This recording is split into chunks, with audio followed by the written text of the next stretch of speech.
پہلے جو 6 سال ہیں سیدنا عثمان کے بڑے پرامن رہے، جو پراپرٹیز تھیں ان کا پراپرائٹی رائٹس دے دیا گیا۔ اس کا آغاز ایڈمنسٹریٹو فیلئر سے ہوا۔ 8 صحابہ تھے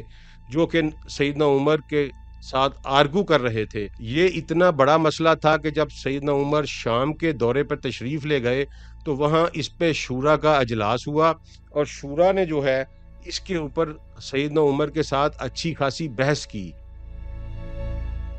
اعوذ باللہ من الشیطان الرجیم، بسم اللہ الرحمن الرحیم۔ سب سے پہلے تو میں خوش آمدید کہتا ہوں اپنے سارے دیکھنے اور سننے والوں کو، اور دوسری بات یہ ہے کہ میں نے آپ سے وعدہ کیا تھا کہ ہم اپنا چینل شروع کریں گے اور بڑا ریگولر کریں گے، تو وہ سارے انتظامات الحمدللہ مکمل ہو گئے ہیں، اور اب ہم جو ہے ریگولر اسی چینل پہ صرف اپنے درس و تدریس کا کام کریں گے۔ تو اس لیے میرے تمام سننے دیکھنے والوں کو گزارش ہے کہ ان ویڈیو کو زیادہ سے زیادہ شیئر کریں، کیونکہ اب میں ٹی وی کے ساتھ بھی نہیں کر رہا اور کسی اور کے ساتھ بھی نہیں، کیونکہ اس میں بہت سارے دوسرے مسائل تھے، ٹائم کا مسئلہ تھا، لیمیٹیشنز تھیں، تو اس لیے میں نے یہ سوچا کہ اب یہ کام ہم صرف اپنے چینل پر جاری رکھیں گے۔ تو اللہ تعالی ہمیں ہمت دے، توفیق دے، اور ہمیں جو کچھ ہم کہہ رہے ہیں اس کے اوپر عمل کرنے کی توفیق بھی دے۔ تو سب سے پہلے جو بہت سارے دوستوں نے میسج کیا کہ ہمارا ایک سلسلہ تھا جو چل رہا تھا آل امیہ اور آل رسول صلی اللہ علیہ وآلہ وسلم کے بارے میں، اور پھر وہ ہم نے شہادت عمر رضی اللہ تعالیٰ عنہ پہ چھوڑا تھا، اور آگے جو تھا وہ سیدنا عثمان رضی اللہ تعالیٰ عنہ کی شہادت کا واقعہ تھا۔ تو میری گزارش یہ ہے کہ میں نے اس پہ اتنے دن اس لیے لیے ہیں کہ یہاں سے بہت زیادہ حساسیت سٹارٹ ہو جاتی ہے، بہت سینسٹیو میٹرز ہیں جو یہاں سے سٹارٹ ہو جاتے ہیں، اور اس لیے میں نے ایک دفعہ دوبارہ ریویو کیا، ایک ایک چیز جو میں نے پچھلے 10 سالوں میں پڑھی تھی میں نے اس کو دوبارہ سے ریوائز کیا، اس میں جو کنکلوژن ڈرا کیے تھے ان کو دوبارہ کنفرم کیا، ان کو میچ کیا اپنے ریفرنسز کے ساتھ، تاکہ جب پبلک میں یہ بات جائے تو میرے پاس اس کے مکمل ثبوت اور مکمل ریفرنسز ہوں۔ تو یہ یہاں سے بڑا حساسیت کا موضوع شروع ہوتا ہے، اس لیے میری اپنے سننے دیکھنے والوں سے بھی یہ گزارش ہے کہ یہ بات آپ کی اس وقت تک سمجھ میں نہیں آئے گی جب تک کہ آپ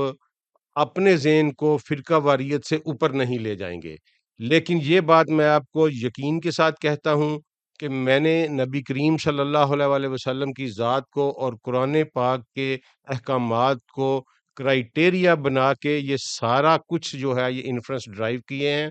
میرا اس کے علاوہ نہ کوئی فرقہ ہے، نہ میرا کسی قسم کے گروہ سے کوئی تعلق ہے۔ ہم نہ کسی کے دین اور ایمان کے ذمہ دار ہیں، نہ ہم جنت اور دوزخ کے جو ہیں ذمہ دار ہیں۔ یہ اللہ تعالیٰ کے فیصلے ہیں۔ اللہ جس کو چاہے جنت دے، اللہ جس کو چاہے جہنم دے، اللہ سب کو معاف کرے۔ ہمارا اس سلسلے میں کسی قسم کا کوئی فتویٰ نہیں، ہم صرف رسول اللہ صلی اللہ علیہ وآلہ وسلم کی تعلیمات کی روشنی میں یہ دیکھیں گے کہ اسلام کو ڈی ریل کیسے کیا گیا۔ تو اس میں سب سے پہلے جب شورا جو ہے وہ منعقد ہو گئی اور سیدنا عثمان کی بیعت کر لی گئی، تو سیدنا عثمان رضی اللہ تعالیٰ عنہ وہ صحابی ہیں جن کے بارے میں کسی قسم کا کوئی شک اور شبہ پیدا ہی نہیں ہو سکتا۔ یہ گفتگو شروع کرنے سے پہلے میں یہ بات بتانا چاہتا ہوں کہ میری ساری ریسرچ کے مطابق سیدنا عثمان بالکل معصوم، بے خطا اور مظلوم شہید کیے گئے ہیں، ان کا کسی قسم کا کوئی قصور نہیں تھا۔ لیکن جو حکومت میں تبدیلیاں ہوئیں اور اس کے جو اثرات ہوئے، اس کا ذمہ دار کہیں بھی سیدنا عثمان کو نہیں ٹھہرایا جا سکتا۔ یہ آگے چل کر میں آپ کو ثابت کروں گا، کیونکہ میں ایڈمنسٹریشن کا بندہ ہوں، میری عمر گزری ہے سول اینڈ پبلک ایڈمنسٹریشن میں۔ تو پبلک ایڈمنسٹریشن میں کام کرتے ہوئے بعض دفعہ آپ کو کچھ ایسے فیصلے جو ان گڈ فیتھ لینے پڑتے ہیں جن کی قوانین بھی اجازت نہیں دیتے، لیکن وہ چونکہ ان گڈ فیتھ ہوتے ہیں اس لیے آپ کے اوپر کوئی محاسبہ نہیں ہوتا۔ اسی کا دروازہ جو ہے نبی کریم صلی اللہ علیہ وآلہ وسلم نے اپنی امت کو دیا تھا اجتہاد کی صورت میں، اور وہ صرف حاکم کو اختیار تھا کہ وہ اجتہاد کر سکتا ہے۔ تو سیدنا عثمان جو ہیں وہ خلیفہ راشد ہیں، مظلوم ہیں، معصوم ہیں، اور شہید کیے گئے ہیں بغیر کسی جرم کے۔ اس لیے کہ نبی کریم صلی اللہ علیہ وسلم کا 2 واقعات آپ کو بتا دیتا ہوں۔ ایک تو نبی کریم صلی اللہ علیہ وسلم نے واضح حدیث بیان کی، سیدنا نعمان بن بشیر جس کے راوی ہیں، کہ میرے بعد خلافت علی منہاج النبوہ ہوگی،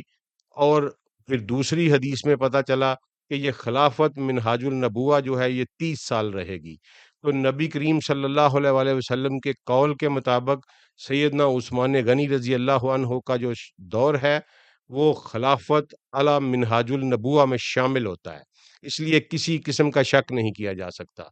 نمبر دو، ایک واقعہ ان کی فضیلت کے بہت سارے واقعہ ہیں، لیکن ایک بہت بڑا واقعہ میں آپ کو سناتا ہوں کہ غزوہ تبوک کے موقع پر جب نبی کریم صلی اللہ علیہ وآلہ وسلم نے ڈونیشنز جو ہیں وہ طلب کیں، اور لوگوں کو کہا کہ دل کھول کر مدد کرو، کیونکہ شاہ روم ہرکولیس جو تھا، جو ایسٹرن رومن ایمپرر تھا، اس کے مقابلے کے لیے جانا تھا، اور مسلمانوں کے حالات اب اتنے زیادہ خوشگوار نہیں تھے، لہذا جب مالی امداد طلب کی گئی، ڈونیشنز طلب کی گئیں، تو نبی کریم صلی اللہ علیہ وسلم کی جولی میں 10,000 دینار لا کے سیدنا عثمان نے پھینکے۔ 10,000 دینار، ایک دینار جو ہوتا تھا وہ 4 ماہ سے سونے کا ہوتا تھا، یعنی آدھا تولہ سونا سے کچھ کم، آپ سمجھ لیں تقریباً 4,000 یا 3,500 تولے سونا نبی کریم صلی اللہ علیہ وسلم کی جولی میں پھینکا ڈونیشن کے طور پر۔ آج کے زمانے میں بھی کوئی بڑے سے بڑا سیٹ اور آ جائے تو اتنی بڑی ڈونیشن اپنے نظریے کے لیے نہیں دے سکتا جتنی بڑی ڈونیشن سیدنا عثمان نے دی۔ تو نبی کریم صلی اللہ علیہ وسلم ان سکوں کو اپنی جولی میں اچھالتے تھے، خوش ہوتے تھے، اور فرماتے تھے کہ آج کے بعد عثمان جو چاہے کرے اللہ نے اسے معاف کر دیا۔ تو ان کے پاس دیکھیں کتنا بڑا لیسنس تھا کہ آج کے بعد عثمان جو چاہے کرے اللہ نے اسے معاف کر دیا۔ اس لیے سیدنا عثمان کی ذات تنازعات سے پاک ہے، لیکن ہم اس ساری چیز کا بغور جائزہ لیں گے کہ یہ ہوا کیا، کہ جو وہ مدینہ جو کیپٹل تھا، مسلمانوں کا حرم تھا، ہماج گاہ رسول تھا، صحابہ کرام رضوان اللہ علیہم اجمعین کا شہر تھا، اور وہ مدینہ جو دارالخلافہ تھا 3 بر اعظموں کی حکومتوں کا، اس میں ایسی نوبت آئی کہ اسی میں اس کے خلیفہ راشد کو شہید کر دیا گیا، اور پھر بعد میں انہیں 3 دن تک 4 دن تک دفن بھی نہیں کرنے دیا گیا۔ تو یہ کیا ہوا؟ ایسی کون سا طوفان آیا جس کی وجہ سے اسلام کو یہ دن دیکھنے پڑے؟ تو میں شروع کرتا ہوں کہ سیدنا عثمان نے جب اپنی بیعت کر لی اور اس کے بعد خلافت کی مسند سنبھال لی، تو پہلے جو 6 سال ہیں سیدنا عثمان کے بڑے پرامن رہے، اور اس میں کسی 2 بڑی تبدیلیاں لائیں گئیں جن کی آگے جا کے دور اثرات مرتب ہوئے، لیکن ان 6-7 سالوں میں کسی قسم کی بد امنی پیدا نہیں ہوئی۔ جو تبدیلیاں لائی گئیں وہ یہ تھیں کہ ایک تو یہ تبدیلی لائی گئی کہ جو پراپرٹیز تھیں ان کا پراپرائٹی رائٹس دے دیا گیا۔ اس کا میں آپ کو پس منظر بتا دیتا ہوں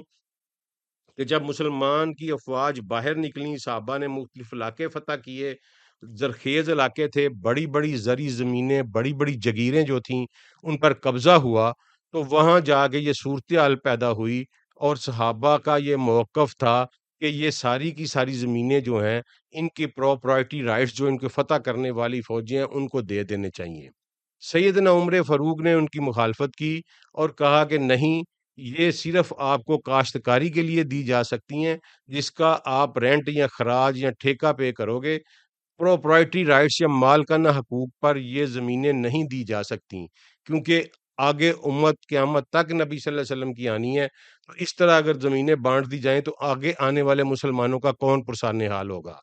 یہ اتنا بڑا مسئلہ تھا کہ جب سیدنا عمر شام کے دورے پر تشریف لے گئے تو وہاں اس پہ شورا کا اجلاس ہوا، اور شورا نے جو ہے اس کے اوپر سیدنا عمر کے ساتھ اچھی خاصی بحث کی، اور یہ 2-3 روز تک شورا میں یہ بحث چلتی رہی، اور تمام شورا جو صحابہ اس میں برگزیدہ بڑے بڑے نام ہیں صحابہ کے، 8 صحابہ تھے جو کہ سیدنا عمر کے ساتھ آرگو کر رہے تھے کہ زمینوں کے مالکانہ حقوق دینے چاہیے، لیکن سیدنا عمر نے ان کی بات نہیں مانی، اور جب دونوں طرف سے کسی نے بھی فریق بھی نہیں مانے تو سیدنا عمر نے اپنا ویٹو پاور یوز کر کے اپنا فیصلہ صادر کیا کہ میں تمہیں مالکانہ حقوق نہیں دوں گا، اور ساتھ ہی انہوں نے اللہ سے دعا کی کہ اللہ یہ میرے دست و بازو ہیں، ان کی وجہ سے اللہ تو نے میری عزت بنائی ہے، تو نے میری حکومت چلا رہا ہے۔ اگر یہ میرے اور ان کے درمیان میں اختلاف ہو گیا ہے، تو اگر یہ جھوٹے ہیں تو 1 سال کے اندر اندر یہ مر جائیں،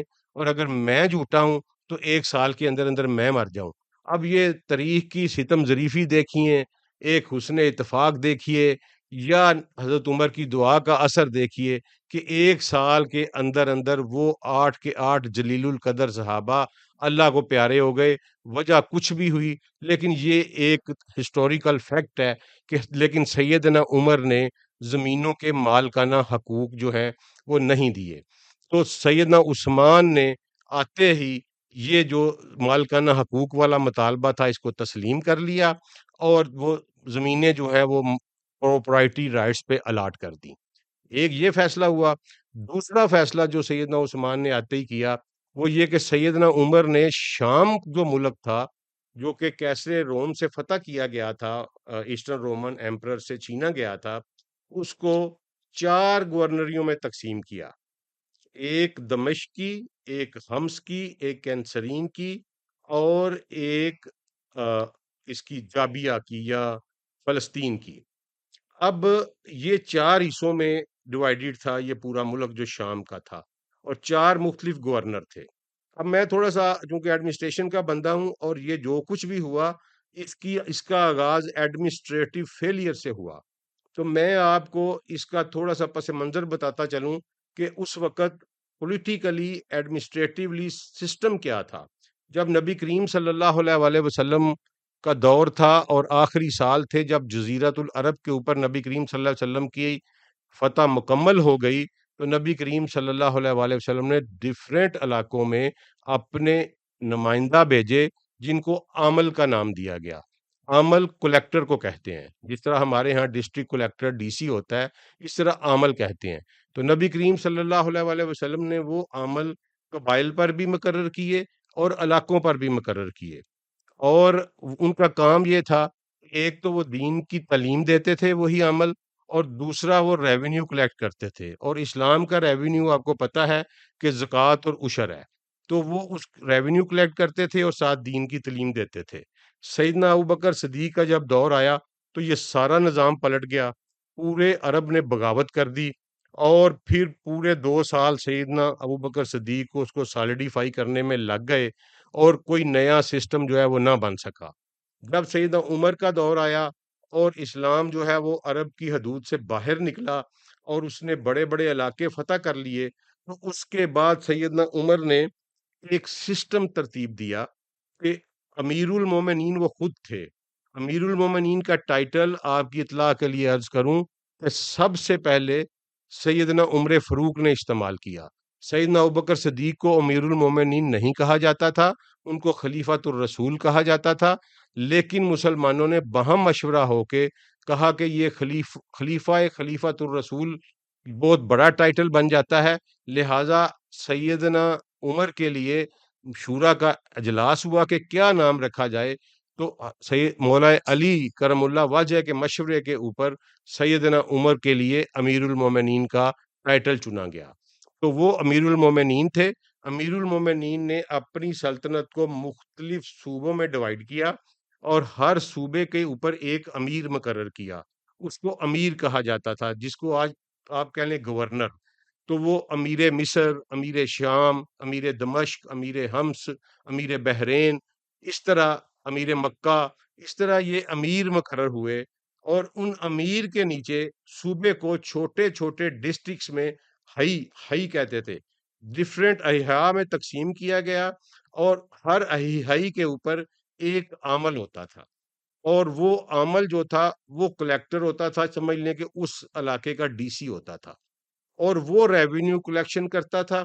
اور اس کے بعد وہ امیر کو جمع کراتا تھا، اور اس صوبے کا امیر وہ سارا ریونیو کلیکٹ کر کے لوگوں کی فلاح و بہبود کے لیے جو خرچ کرنا وہ وہاں رکھتا، اور جو وفاقی بیت المال کو بھیجنا ہوتا تھا جو شیئر وہ وفاقی بیت المال میں بھیج دیتا۔ یہ سسٹم تھا۔ تو جب سیدنا عمر کی شہادت ہوئی اور سیدنا عثمان خلافت پر آئے، تو شام کا ملک جو تھا یہ 4 گورنریوں میں تقسیم تھا۔ ملک شام میں 4 امیر تھے، امیر دمشق، امیر حمص، امیر جابیہ اور امیر کینسرین، یہ چار تھے، لیکن سیدنا عثمان نے آ کے یہ چاروں گورنریاں کو ڈیزالو کیا اور ایک گورنری کر دی، اور وہ گورنر امیر شام کہلائے، اور وہ سارے کا سارا علاقہ امیر معاویہ کے سپرد کر دیا۔ یہ پہلے 6 سال دو فیصلے ہوئے جن کے آگے چل کے دورا نتائج جو ہیں وہ مرتب ہوئے۔ پہلے 6 سال بڑے امن کے ساتھ سکون کے ساتھ گزر گئے، لیکن 7ویں سال کے بعد ایک بات شروع ہوئی، وہ یہ تھی کہ آپ جانتے ہیں کہ سیدنا عثمان کا تعلق بنو امیہ کے قبیلے کے ساتھ تھا، لیکن سیدنا عثمان بہت پہلے اسلام لا چکے تھے، غالباً تیسرے یا چوتھے نمبر کے اوپر اسلام لانے والے شخص ہیں مکہ میں، تو ان کا پورا قبیلہ ان کے خلاف تھا۔ سیدنا عثمان نے اپنے قبیلے کے ظلم و تشدد کی وجہ سے 2 دفعہ حبشہ کی ہجرت کی، پھر مدینہ کی ہجرت کی، اور اس کے بعد مدینہ میں ہی مقیم رہے، اور بنو امیہ کا آلموسٹ 90% قبیلہ جو تھا وہ ساری عمر سید حضرت محمد مصطفیٰ صلی اللہ علیہ وآلہ وسلم کے خلاف جنگ کرتا رہا۔ تو یہ ایک ڈیفرنس تھا۔ اب جب فتح مکہ کے موقع پر یہ بنو امیہ کا پورا قبیلہ جو ہے وہ مسلمان ہو گیا، تو اس کے بعد ان لوگوں نے مدینہ کا رخ کیا، آہستہ آہستہ یہ مدینہ میں سیٹل ہوئے، اور اس کے بعد جا کے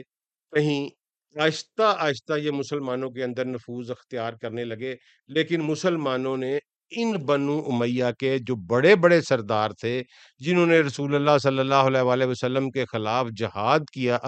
جنگ کی تھی، تلوار اٹھائی تھی، اور رسول اللہ صلی اللہ علیہ وسلم کو نقصان پہنچانے کی ساری عمر کوشش کرتے رہے تھے، اگرچہ یہ فتح مکہ کے موقع پر مسلمان ہو گئے، لیکن